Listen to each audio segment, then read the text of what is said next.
इस बीच एक एक्सक्लूसिव खबर प्रकाश हमारे लिए लेकर आए। कोल संकट के भी जिस तरह से हम देख रहे हैं, सीमेंट हो, एल्यूमिनियम हो, स्टील इंडस्ट्री हो, सबके लिए अब काफी मुश्किलें बढ़ गई हैं।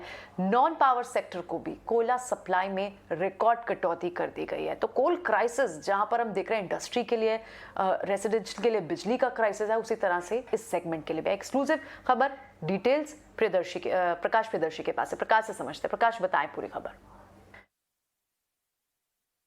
देखिए, मौजूदा कोयला संकट के बीच जो नॉन पावर सेक्टर से, चाहे एल्यूमिनियम इंडस्ट्री हो, सीमेंट हो, स्टील हो, उनकी मुश्किलें बढ़ती हुई दिख रही हैं, क्योंकि कोयले की सप्लाई की जहां तक बात है वो अब तक के सबसे रिकॉर्ड निचले लेवल पर पहुंच गई है और फिलहाल हालात में जल्दी सुधार की संभावना भी नहीं दिख रही है। अगर आप एल्यूमिनियम इंडस्ट्री की बात कर लें तो सबसे ज्यादा पावर इंटेंसिव सेक्टर है। इसकी कुल रिक्वायरमेंट के मुकाबले अभी महज 30 से 40% कोयले की सप्लाई की जा रही है। इंडस्ट्री की माने तो रेलवेज को करीब 800 करोड़ रुपए से भी ज्यादा का एडवांस पेमेंट करने के बावजूद अतिरिक्त रेक्स जो है वो उपलब्ध नहीं कराए जा रहे हैं। साथ ही साथ सीआईएल और रेलवेज के ऊपर इंडस्ट्री का करीब 1000 से भी ज्यादा रेलवे रेक्स जो है वो पेंडिंग है। तो आप समझ सकते हैं कि किस दौर से इस वक्त इंडस्ट्री कोयले के संकट से गुजर रही है।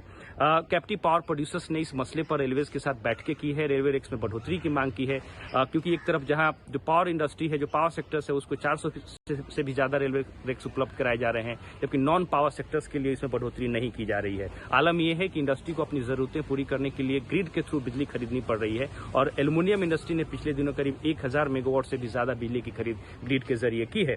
अगर आप कोयला मंत्रालय के आंकड़ों पर नजर डालें तो नॉन पावर सेक्टर्स को जो कोयले की सप्लाई है उसमें पिछले 10 सालों में सबसे बड़ी गिरावट है और ये सबसे निचले स्तर पर है।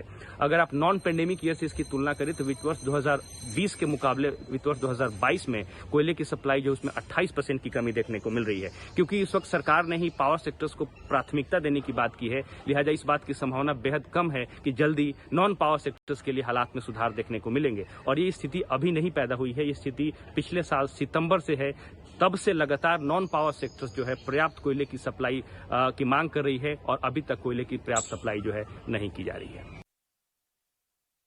ओके, बिल्कुल प्रकाश, शुक्रिया आपका ये खबर हम तक पहुंचाने के लिए। तो क्लियरली इंडस्ट्री के लिए कोयले की किल्लत यहां पर नजर आ रही है और नॉन पावर सेगमेंट के लिए अगर देखें तो काफी हद तक दिक्कतें जो हैं वो बढ़ती हुई दिखी हैं। पावर स्पेस ऑफ कोर्स यहां पर कंसर्न्स काफी ज्यादा देख भी रहा है। कोल शॉर्टेज का ये जो मामला है वो लगातार अब गहराता हुआ ही दिख रहा है। कुछ एक बार कोल इंडिया पर अपनी राय दीजिए। आज के सत्र में वहां पर परफॉर्मेंस नहीं है और साथ ही पावर स्पेस में भी अगर आप कोई पर्टिकुलर पिक चुनना चाहें।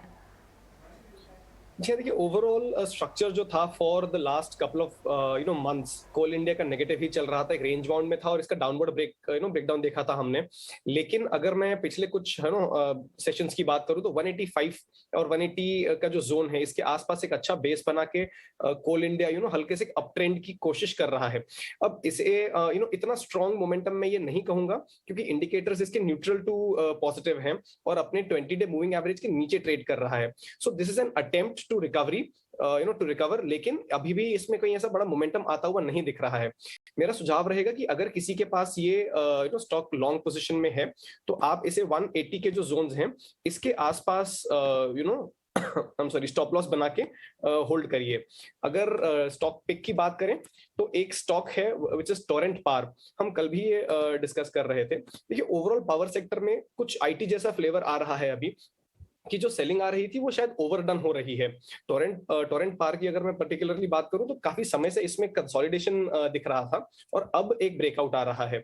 तो इसके चलते मेरा सुझाव रहेगा, अगर कोई स्टॉक स्पेसिफिक एक्शन चाहता है तो टोरेंट पावर पे ध्यान रखिए। अगर यहां से कोई बाय करता है तो 550 के जो जोन्स हैं, जो पहले स्टॉक के हाई थे, उसके आसपास ये स्टॉक आ सकता है और इसमें जो स्टॉप लॉस रहेगा वो 510 के आसपास के जो लेवल्स हैं, जहां पे इसका 200-डे मूविंग एवरेज पड़ रहा है, उसे स्टॉप लॉस बना के चल सकते हैं। तो चलिए, यहाँ पर कोल शॉर्टेज लगातार दिख रही है, इस पर हमने फोकस किया। एक और